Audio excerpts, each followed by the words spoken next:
কথায় কথায় যমুনা ঘেরাও এ যেন দাবি আদায়ের মহা উৎসব। এক পক্ষ সরে তো আরেক পক্ষ বসে পড়ে। সব মিলিয়ে প্রধান উপদেষ্টার বাসভবন এলাকা যেন পরিণত হয়েছে দাবি আদায়ের আতুর ঘরে। ভঙ্গুর বাংলাদেশের হাল নিজের কাঁধে তুলে যেন মহা বিপদে পড়েছেন প্রফেসর ইউনূস। তাই তো পদত্যাগের কথা ভাবছেন তিনি। প্রধান উপদেষ্টার সরে যাওয়ার গোপন সিদ্ধান্ত অবশ্য বেশিক্ষণ গোপন থাকেনি। খুবই গুরুত্বপূর্ণ। সেনাপ্রধানের বক্তব্য, বিএনপির অব্যাহত চাপ সৃষ্টি এবং উপদেষ্টা পরিষদের নিয়মিত সভার পর রুদ্ধদ্বার বৈঠকে নেওয়া সিদ্ধান্তের প্রেক্ষিতে পরিস্থিতি অবনতির দিকে যাচ্ছে। এ প্রেক্ষাপটে শনিবারের মধ্যে দেশে নতুন অবস্থার তৈরি হওয়ার আশঙ্কা দেখা দিয়েছে। নির্ভরযোগ্য সূত্রে জানা গেছে, প্রধান উপদেষ্টা ডক্টর মোহাম্মদ ইউনূস জাতির উদ্দেশ্যে ভাষণ দেওয়ার প্রস্তুতি নিচ্ছেন। একদিকে সেনাপ্রধানের বক্তব্য, হাইকোর্ট থেকে ঢাকা দক্ষিণ সিটি কর্পোরেশনের মেয়র পদে ইশরাক হোসেনের শপথ করানোর আদেশ, বিএনপির স্থায়ী কমিটির জরুরি সংবাদ সম্মেলনে বিতর্কিত উপদেষ্টার পদত্যাগের দাবি ও শাহবাগে ছাত্রদলের অবস্থান সরকারকে বিব্রতকর অবস্থায় ফেলে দিয়েছে। আলহামদুলিল্লাহ, আমাদের ডক্টর ইউনূস পদত্যাগ করেছেন। ডক্টর ইউনূস পদত্যাগ করেছেন। খুশিতেই অনেক চামচাগুলা লাফালাফি করছেন না তো? আগে মূল খবরটি দেখে যান। বাংলাদেশটা এমন একটি নোংরা রাজনীতিক বাংলাদেশ হচ্ছে যা মুখের ভাষায় প্রকাশ করা যায় না। যে বাংলাদেশে 7 দিনের সপ্তাহ হয়, আর সেই 7 দিনে তাকে আন্দোলন, 7 দিনেই তাকে আন্দোলন।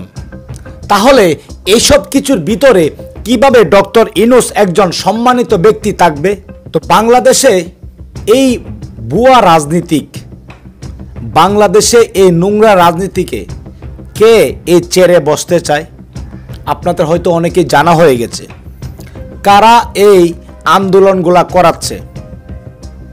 এখানে বিএনপি রয়েছে, জামাত রয়েছে, জাতীয় নাগরিক পার্টি রয়েছে, নাকি আমাদের পলাতক লীগ রয়েছে, যেটাকে আমরা পলাতক লীগ হিসাবে চিনি।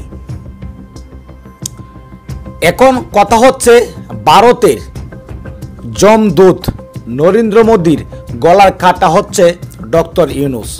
তাকে কিভাবে এই চেয়ার থেকে সরানো যায় সেই নিয়েই চিন্তা করছে। শেখ হাসিনা ভারতে বসে নরেন্দ্র মোদীর সাথে বসে তারা প্ল্যান করছে কিভাবে ডক্টর ইউনূসকে সরানো যায়। না হলে এই বাংলাদেশে আগে এত আন্দোলন ছিল?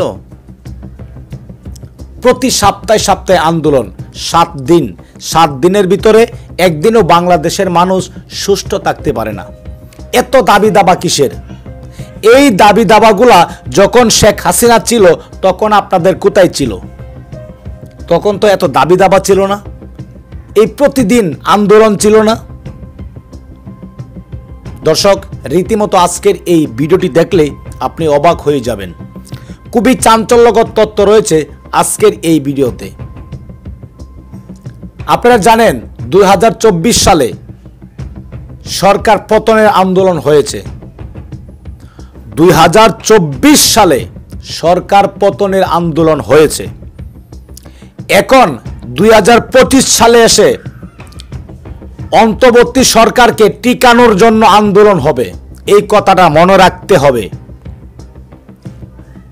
এই কথাটা চিন্তা করতে হবে। যারা আজকের এই ভিডিওটি দেখছেন, এই কথাটা একটু ভাববেন।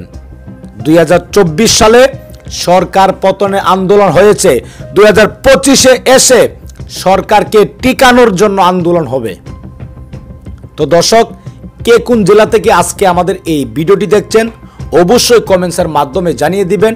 আর সত্যটি জানতে আসলে এখানে কোন গ্রুপ কাজ করছে ডক্টর ইউনূসকে পদত্যাগ করানোর জন্য, আমরা সেই মূল ভিডিওতে চলে যাব। অবশ্যই চ্যানেলটি সাবস্ক্রাইব করে রাখবেন। মহা বিপদে পড়েছেন প্রফেসর ইউনূস, তাই তো পদত্যাগের কথা ভাবছেন তিনি।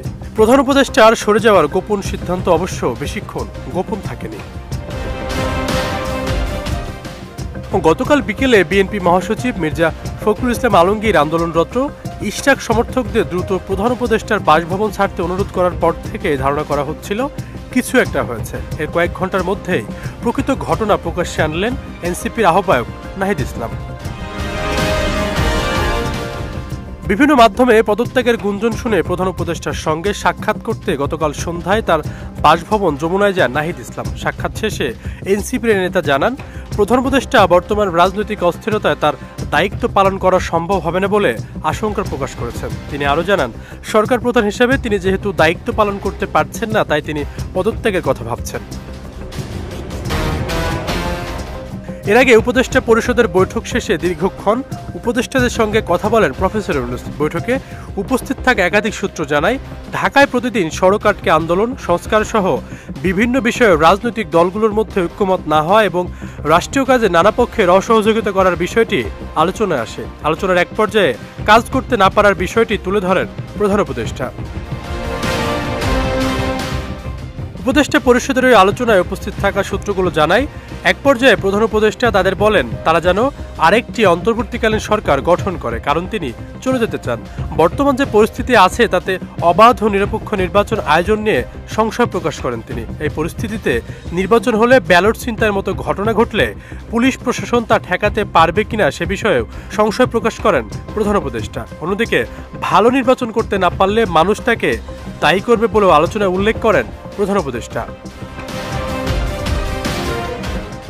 বৈঠক সূত্রে জানায়, বিভিন্ন পক্ষের অসহযোগিতা করার বিষয়টি জাতির উদ্দেশ্যে ভাষণের মাধ্যমে তুলে ধরার কথা বলেন প্রধান উপদেষ্টা। এক পর্যায়ে তার ভাষণের একটি খসড়াও তৈরি করা হয়, তবে শেষ পর্যন্ত ভাষণের বিষয়ে সিদ্ধান্ত হয়নি। এ বিষয়ে পরে আবারও আলোচনা হওয়ার সম্ভাবনা রয়েছে। জরুরি সংবাদ সম্মেলনে বিতর্কিত উপদেষ্টার পদত্যাগের দাবি ও শাহবাগে ছাত্রদলের অবস্থান সরকারকে বিব্রতকর অবস্থায় ফেলে দিয়েছে।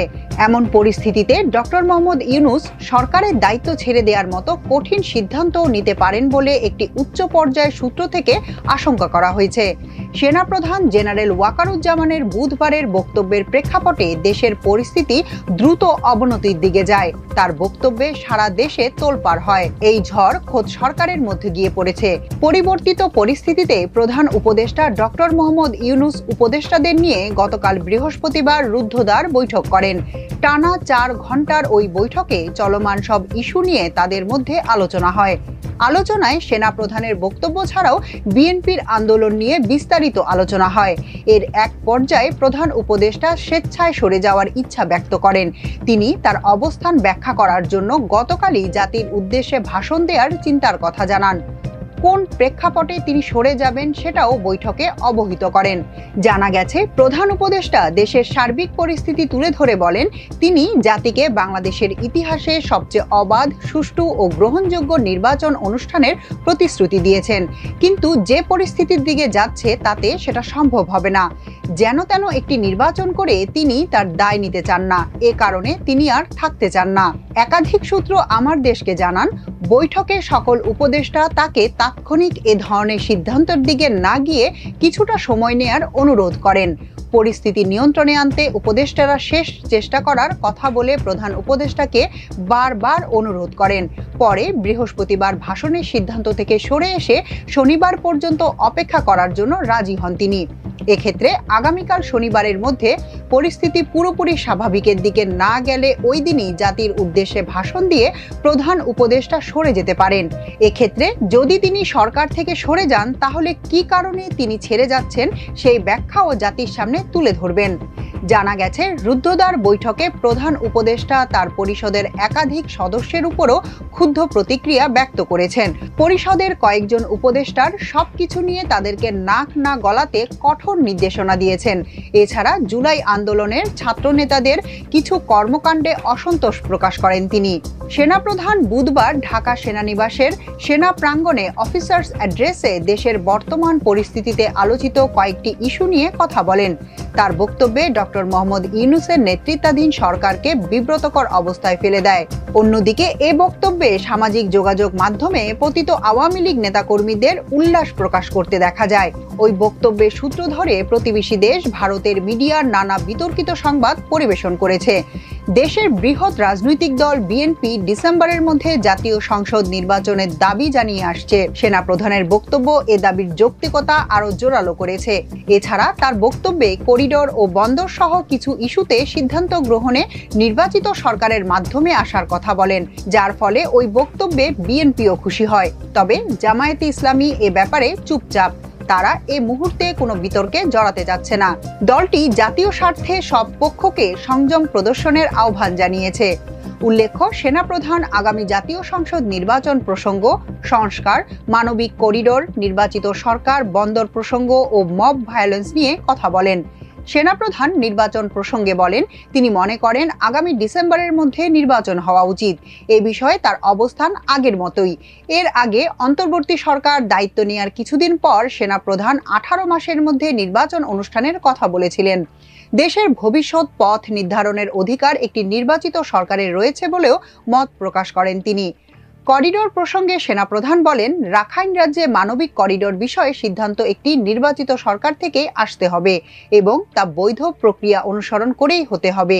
এখানে জাতীয় স্বার্থ। প্রিয় দর্শক শ্রোতা ও আমার কলেজার ভাই ও বোনেরা, আপনারা সেই তথ্যটি জানতে পারলেন।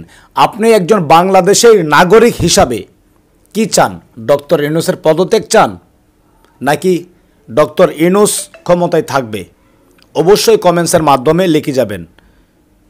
দয়া করে আজকের এই ভিডিওটি আপনার সোশ্যাল মিডিয়াতে শেয়ার করে দিবেন। সবাই ভালো থাকুন, সুস্থ থাকুন। দেখা হবে আবারও পরবর্তী নতুন একটি আপডেট নিউজ নিয়ে। আল্লাহ হাফেজ।